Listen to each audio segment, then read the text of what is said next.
The engine didn't scream. It begged for mercy, metal twisting, bolts rattling like bones in a storm. Pilots called it a death sentence. Mechanics called it cursed. But one engineer stared into the fire and whispered, "If this machine dies tonight, the war dies with it." Because this time, the enemy wasn't in the sky. It was inside the engine itself. The hangar shook long before the men inside realized why.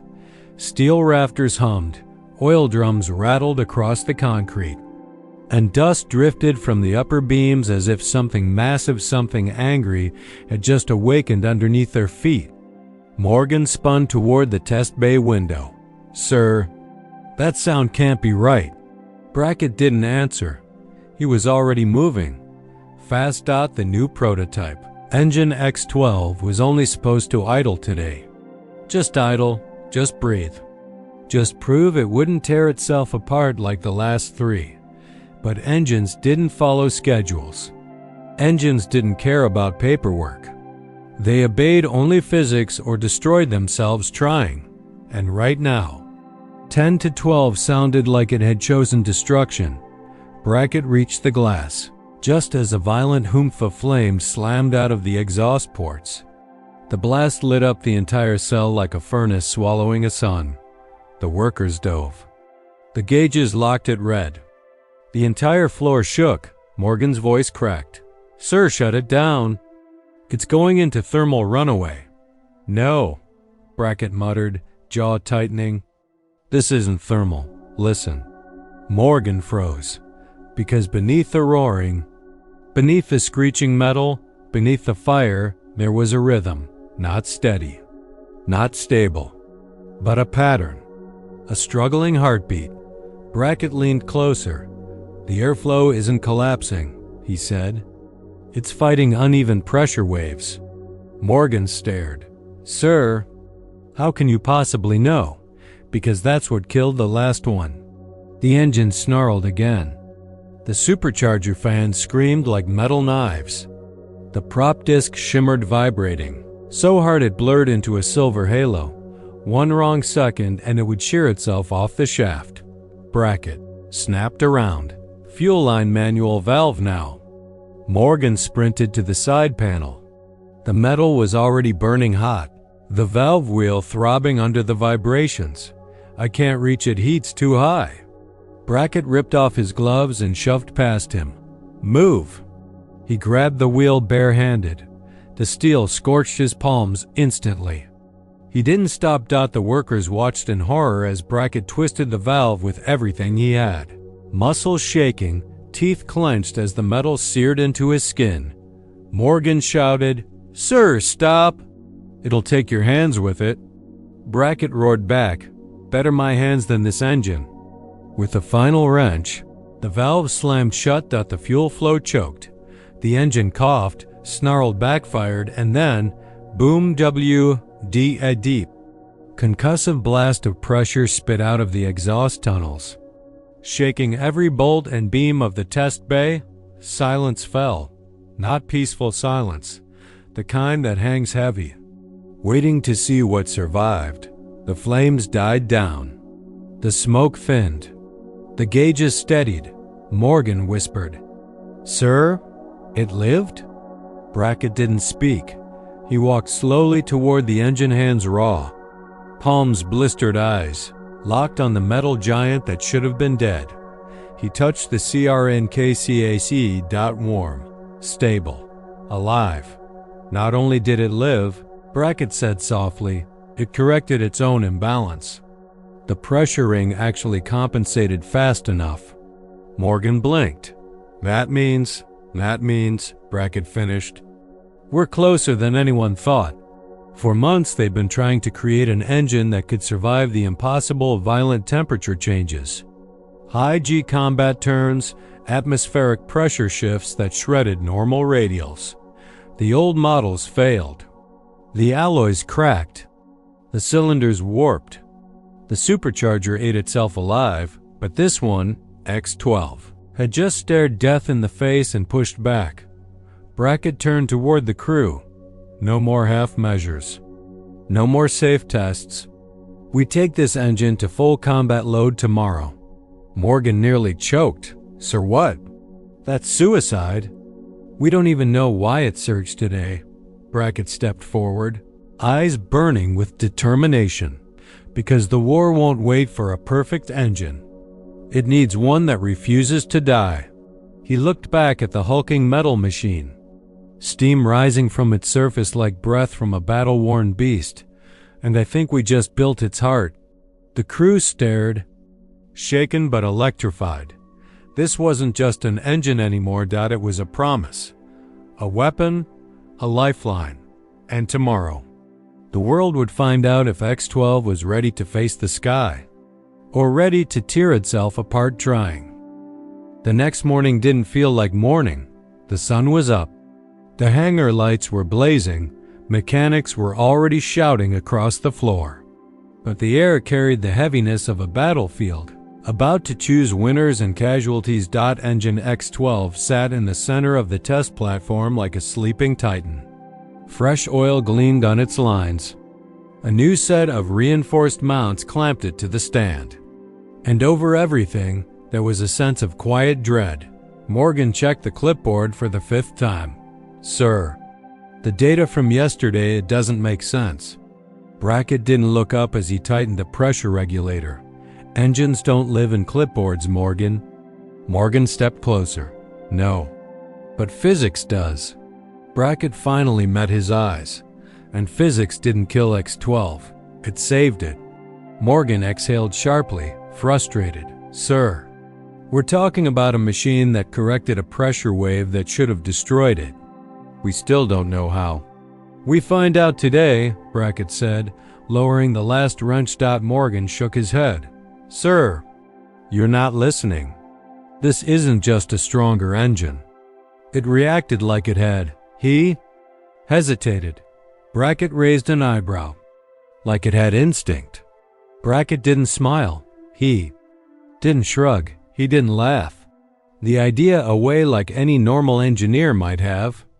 Just looked at the engine, and that silence terrified Morgan more than anything. At 10:14 a.m. sharp, the ignition team assembled. Workers strapped on heat jackets. Fire crew positioned themselves at the exits. Every man in the room braced for something. Between brilliance and disaster, Brackett lowered his headset. This is full combat simulation. High thermal load. Rapid throttle shifts. Altitude pressure curves. Everything the sky will throw at it. Morgan swallowed. And if it fails? Brackett's voice dropped. Then it dies here? Not inside a bomber full of men. He signaled the ignition tech. Start sequence. The starter whined. Cylinders clicked. Fuel lines pulsed. Then dash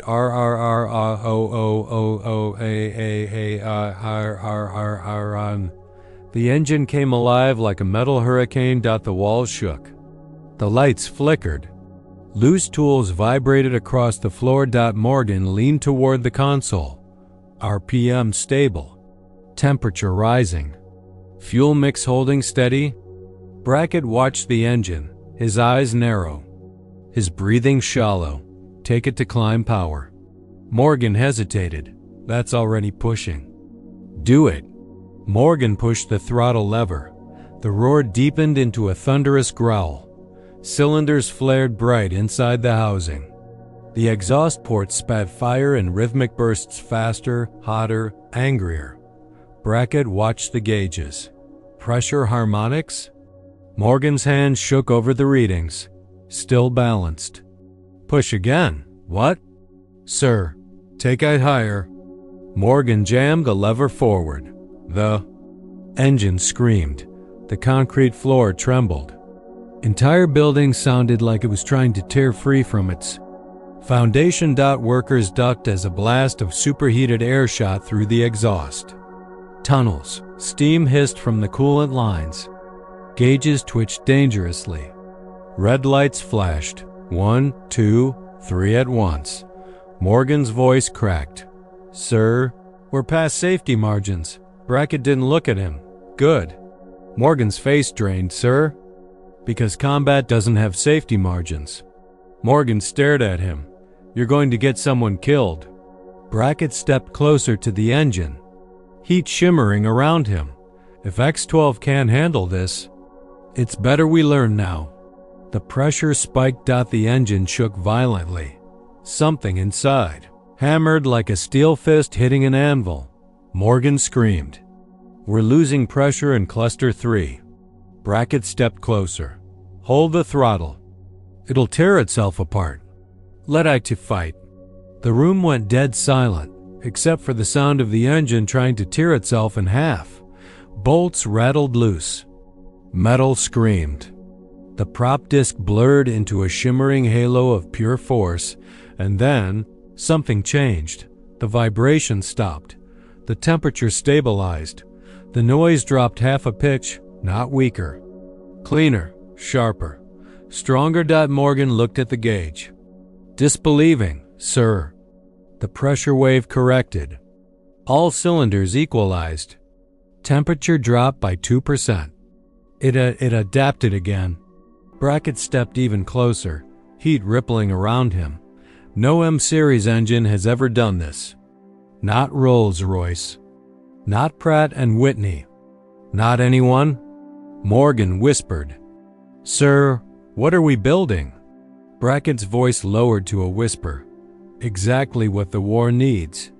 3 minutes later, the vibration returned, but this time, not from the engine. The ground. The hangar floor. The windows. A distant rumble rolled across the airfield. Morgan frowned. That's not us. The rumble grew louder. Closer. Then the radio crackled alive. Emergency dispatch. Japanese fighters over the coastline. Repeat incoming air assault. All stations brace. The hangar froze. Morgan's face turned white. Sir, we're under attack. Brackett turned toward the engine, still roaring, still alive, still burning like a demon forged in war. Then it's time, he whispered. Time to find out if this machine belongs on the ground or in the sky. Sirens didn't echo. They sliced through the airfield like knives. Mechanics froze mid-motion. Welders dropped torches. Pilots sprinted from the far barracks, half-dressed, half-awake, fully terrified. The Japanese fighters weren't supposed to be here. Not this far inland. Not this suddenly. Not with this much speed. Morgan slammed the steel shutters closed as the control tower barked orders. All aircraft scramble. Ground crew take cover. Incoming fast. Brackett didn't flinch. He kept staring at X-12, the beast still roaring on the test stand. Morgan grabbed his arm. Sir, we need to move. They'll strafe the hangars. Brackett didn't blink. If those fighters hit the runway, our squadron can't take off. Sir, we're engineers, not soldiers. Brackett finally turned. No, Morgan. Today, we're the difference between life and death. The ground shook again this time. Louder, closer, metallic, predatory. Engine's enemy. Engine screamed from beyond the airfield tree line. Morgan ducked. Instinctively. They're right on top of us. Brackett slammed his hand down on the test console. Get that engine ready. Morgan stared at him. Ready for what? It's mounted to the test stand. Brackett's voice dropped. We're going to unmount it. Morgan's jaw dropped. Sir, you're insane. Brackett didn't argue. Get the crane. And tell the crew to clear the center bay now. A mechanic overheard and nearly stumbled backward.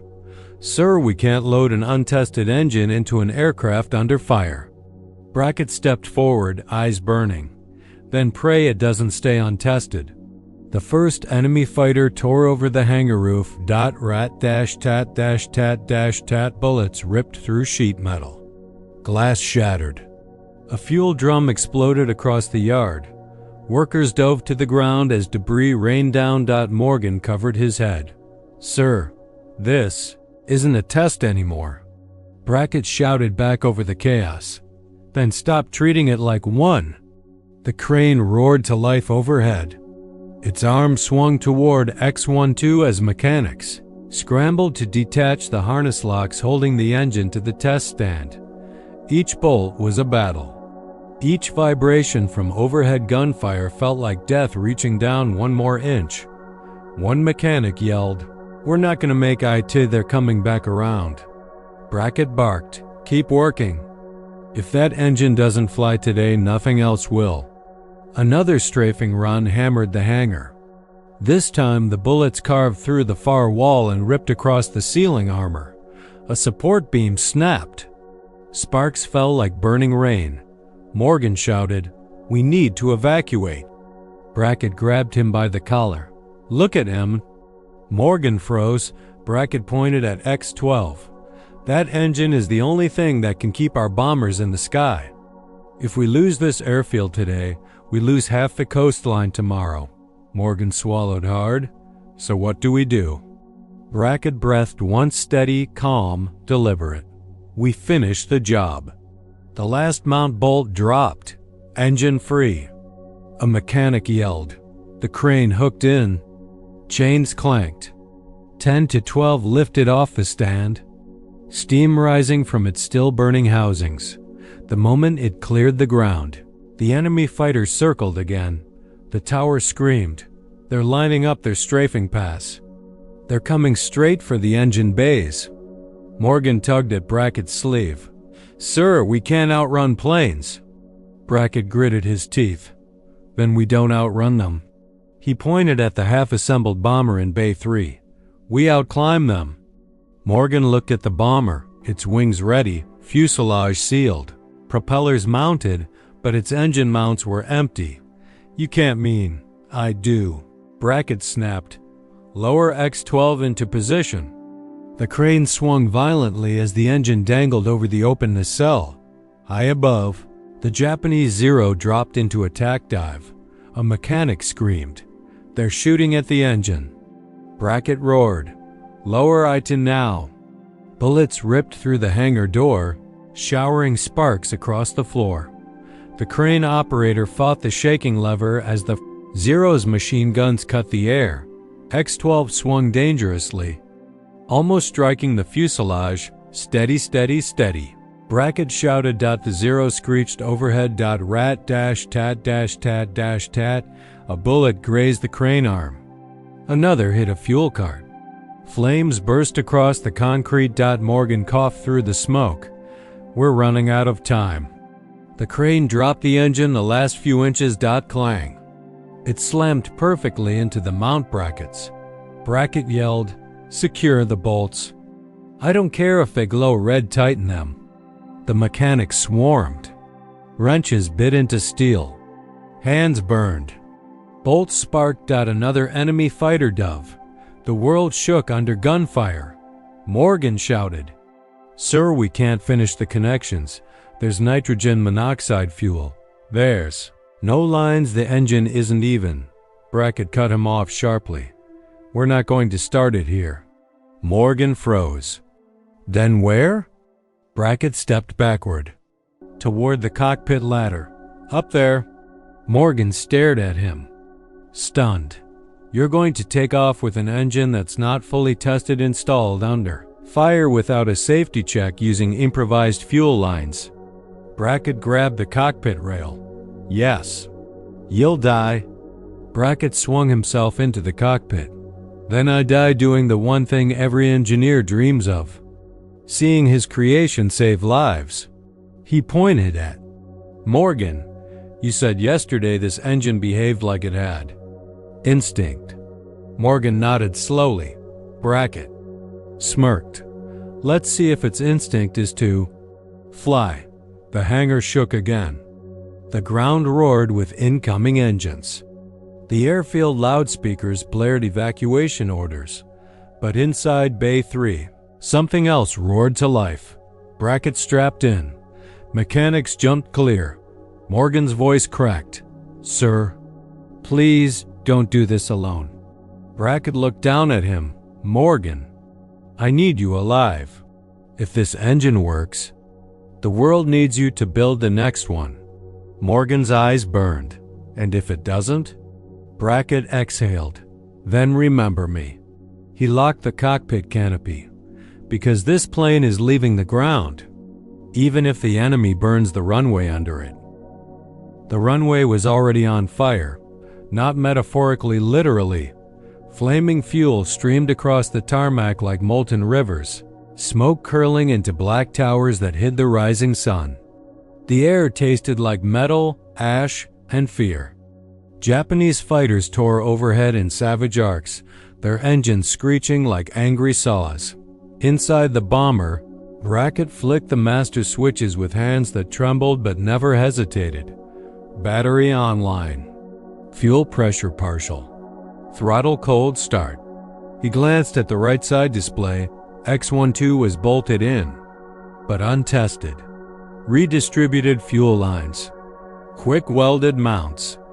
A manual primer line looped through a mechanic's socket wrench because they ran out of clamps. Morgan's final words echoed in his mind. "You'll die." Brackett whispered back to no one. "Not today." He hit the starter. The electric motor whined weak. Slow, starving for power. Brackett slammed the switch again. "Come on, come on." The prop twitched, coughed, stalled above him. A Zero banked into a dive straight toward the hangar. Bullets rained down, sparking across the roof. A steel beam crashed onto the floor behind him. Brackett punched the starter again. The engine sputtered, caught, failed. His jaw tightened. He ripped off his glove, reached down, and yanked the emergency fuel primer. Manually, fuel surged. The engine coughed a final time, then Rira or RX 1-2 came alive. Not smooth, not polished, not stable. But alive. Alive like something waking from a nightmare with fire in its lungs and rage in its metal. Brackett slammed the throttle to 40%. The bomber lurched. He didn't wait. He pushed harder. 50%, 60%, 65%. The aircraft strained against the chocks like a chained animal desperate for freedom. Ground crew waved frantically. "Brackett, you're not cleared. The runway is compromised." Brackett didn't even flinch. "Good," he muttered. "Let the bastards chase me on broken ground." He shoved the throttle to 80. The bomber howled. Then Zero screamed down right at him. Rat dash tat dash tat dash tat dash. Bullets shredded the hangar door, glass exploding around him. The cockpit canopy cracked but held. Brackett slammed the intercom. "Clear my path." Mechanics dove aside as the bomber rolled slow, heavy. Wounded but moving, the burning runway stretched ahead. A path of fire and death. Brackett didn't blink. "Let's see what you really..." "Air," he whispered to the engine. X-12 answered with a roar so deep it rattled his bones. He released the brakes. Bomber jolted forward. Flames reflected across the tuvens reflected across the cheetah wings as the wheels cut through burning fuel. Morgan ran beside the plane, waving wildly. "Brackett, you don't have the speed. You don't have the power. You have only one engine." Brackett yelled back through the cracked glass. "Then one engine is all I need." Morgan screamed. "IT was built for 4. Brackett shouted. "Then today IT flies for 4. A Zero swept in low behind the bomber, its nose guns flashing. Dropped instinctively as bullets ripped across the FUSELAGEX-12 surged harder RPM, rising past safe limits. Morgan watched the gauges from the ground console. "This isn't possible. It's overspinning. It should be tearing itself apart." But something impossible happened. X-12 stabilized. Not gently, not calmly. Aggressively. The needle locked at a higher band, as if the engine chose its own limit. Morgan fell to his knees. "It's thinking." The bomber hit 70 knots. 2. Slow. Enemy fighters began to circle for the kill. Brackett felt the wheels dragging through patches of burning tar. Come on. Come on. He pushed the throttle to 90%. X-12 screamed, a sound no radial engine had ever made. The aircraft shook violently, the entire frame groaning under the force. Faster. Faster. Bullets rained down behind him. A Zero lined up directly ahead. Morgan shouted desperately into the radio. Brackett, pull back. You'll collide. But Brackett didn't pull back. He pushed the throttle to 100%. Bomber lunged forward with a violent burst of acceleration that nearly crushed him. Against the seat, the Zero fired. Brackett yanked the yoke. The bomber bounced, then lifted. Barely. Just inches. Smoke swallowed the wings. Heat warped the air. The landing gear scraped burning metal as it left the runway by the thickness of a fingernail. Brackett gasped. We're flying. Morgan collapsed against the railing outside the hangar. He actually did it. But the sky didn't celebrate. The sky attacked. Two fighters banked toward the bomber. One from the left, one from the right. Brackett tightened his straps. All right, girl. It's your turn now. He pushed the throttle past its rated limit. X-12 didn't scream this time. It answered. Hello? Predatory growl rose from the engine, a sound no blueprint, no calculation. No test bench could have predicted. The bomber surged upward with a force it was never designed for. Morgan stared from below, wide-eyed. Sir, it's climbing like it's alive. The fighters opened fire. Tracer rounds sliced past the cockpit. Brackett banked left. The heavy bomber responding faster than physics should allow. X-12 snarled, flaming exhaust streaking through the sky like the breath of a dragon. The enemy pilot overshot. Surprised? Brackett smirked. Guess you didn't expect a bomber to bite. The second fighter dove in. Brackett threw the bomber into a brutal right roll. Morgan, watching from ground, screamed, that plane shouldn't be able to do that. But X-12 wasn't a plane. Not anymore. It was a force, a weapon, a heartbeat of metal finally unleashed. Brackett leveled out and saw the coastline. Ahead. Smoke, flames, fighters circling like vultures. He whispered, this isn't a test anymore. He pushed the throttle to the red line. I built you for this. 10 to 12 roared like thunder, splitting the sky, and the bomber dove into battle. The coastline was a war zone. Smoke clawed at the sky like black fingers. Tracer rounds stitched the air in fiery arcs. Anti-air batteries thundered from the cliffs, shaking the sea below. Japanese fighters swarmed like angry hornets, fast, ruthless, relentless. And into that chaos flew a bomber that should have never left the ground. A bomber with one untested engine. A bomber with no backup. A bomber held together by desperation. And a miracle of metal that refused to die. Brackett tightened his harness as X-12 growled under full combat throttle, its booming pulse vibrating through his chest. All right, girl, he whispered. This is where legends either rise or burn. The Air SSAOL 2 Zeros dropped into a steep dive behind him. Gunfire ripped through the sky. Tracer lines crossed like hot white whips. Brackett rolled left far, harder than any bomber had a right to roll. The aircraft shuddered. Metal screaming, wings bending past tolerance. X-12 compensated instantly. RPM surge. Counter-torque correction. Exhaust flare sharp and rhythmic. The bomber snapped into the maneuver with the brute force of a machine that didn't know its own limits. The fighters overshot.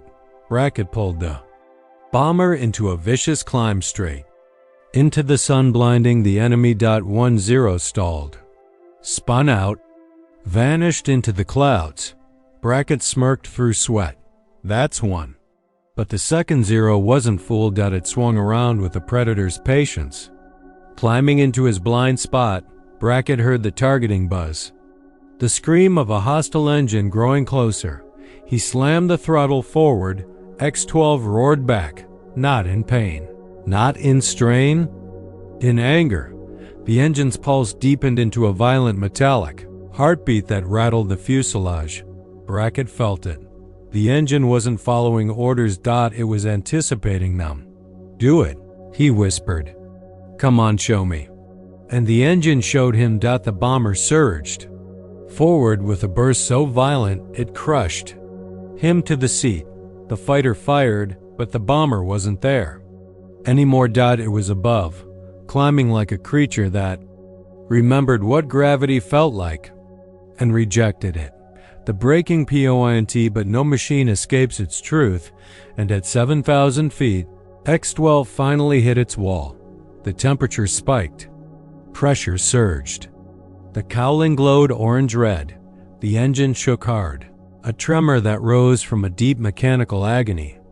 Brackett's face fell. No, stay with me." Bolts rattled loose. The crankcase shimmered. The rhythm faltered. The engine was dying. And below, the coastline command post. Hundreds of men. Thousands of civilians. Completely exposed. And only one bomber was close enough to stop the incoming wave of fighters. Brackett slammed his fist on the dashboard. Not yet. Not here. He pushed the throttle forward past the red. Past the warning line. Past anything sane? Morgan's voice cracked through the distant radio, distorted and broken. "Brackett, you'll tear the engine out of the mount." Brackett screamed back, then let it tear itself apart, saving them. He forced the bomber into a steep dive. The G-forces crushed his ribs. Blood rushed to his skull. Vision dimmed. The engine howled one long, agonized roar. The remaining enemy fighters formed up ahead, ready to strike the coastline. Brackett locked in. "This is it," he whispered. "If you're alive, prove it." He pushed the throttle all the way. Something inside. X-12 snapped. A ringing metallic crack, then silence. Then dash a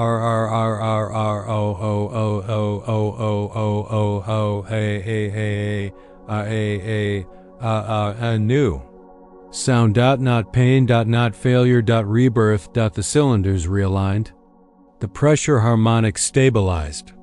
The temperature dropped impossibly fast. Morgan watched from the ground, eyes wide, hands shaking. Dear God.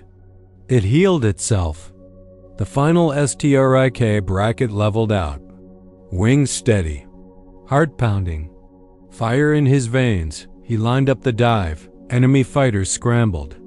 Too late. Brackett pressed the release. Dummy ordnance, heavy casing. Training load. Dropped straight into the lead. Fighter formation. The explosion tore across the sky, a shock wave ripping through the enemy line. 3 fighters went down instantly. 2 more spiraled away in flames. The rest panicked, pulled back. Fled. The coastline was safe. For today, and because of one engine that should never have worked, should never have survived, but refused to obey its limits. The Landine Brackett circled back toward the airfield. X-12 ran steady, strong, almost calm, like a heart that had finally found its rhythm, but the bomber was heavily damaged. Rapid descent risked collapse. Brackett eased the throttle. "Easy, girl. Easy." He touched down on the broken runway. Wheels screeched. Sparks rained. Metal groaned. The bomber skidded, veering left toward wreckage, but X-12 corrected torque output, counter-spinning the prop and stabilizing the drift. The bomber slowed. Stopped. Silence. Then cheering. Hundreds of men ran toward the aircraft, shouting Brackett's name, pounding the fuselage, lifting him out of the cockpit in pure disbelief. Morgan stumbled through the crowd, tears streaking down soot-covered cheeks. You actually survived." Brackett laughed weakly. "No, Morgan." He looked back at the engine. It survived. Epilogue, satisfying final closure, X-12 was never dismantled, never modified, never replaced. It was mounted in a museum years later with a bronze plaque that read, "The engine that saved the coastline." But veterans who were there, they didn't call it that. They whispered another name, a name spoken with awe, a name spoken with fear, a name spoken with respect, the heart that wouldn't die. And for the rest of his life, Brackett knew one truth. He hadn't built an engine. He had woken one.